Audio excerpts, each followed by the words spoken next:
What does losing feel like to you? It's exciting because it means you have different ways to get better. There's certain things that you can figure out that you can take advantage of, right? Certain weaknesses that were exposed that you need to shore up, right? So it was exciting. I mean, it sucks to lose, Right. but at the same time, there are answers there if you just look at them. I mean, the answers are there when you win too. You just have to look at them, Yeah. right? So it's a constant process.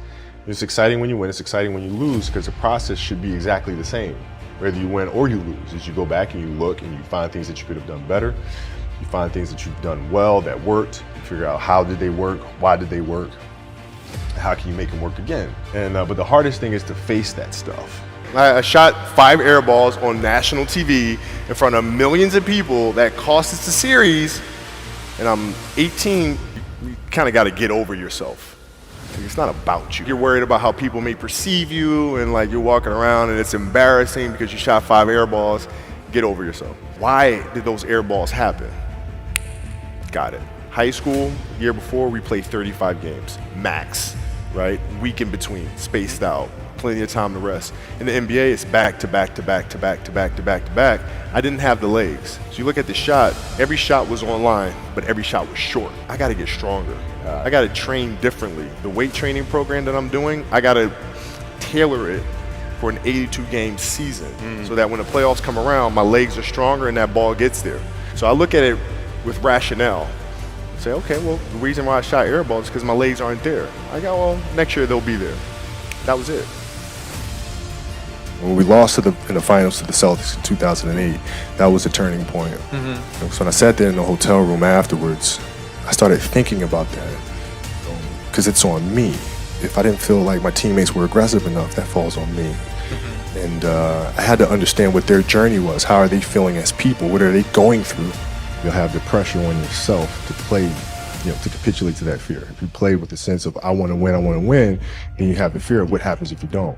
But if you find common ground in the middle, in the center, then it doesn't matter. You're unfazed by either, right? And that enables you to really just stay in the moment, stay connected to it, and not feel anything other than what's in front of you. So, I try to just be dead center. Seriously, what does failure mean? It doesn't exist. It's a figment of your imagination. Fail on Monday. The only way it's a failure on Monday is if you decide to not progress from that. Because I had a dream and I had goals that I wanted to accomplish, right?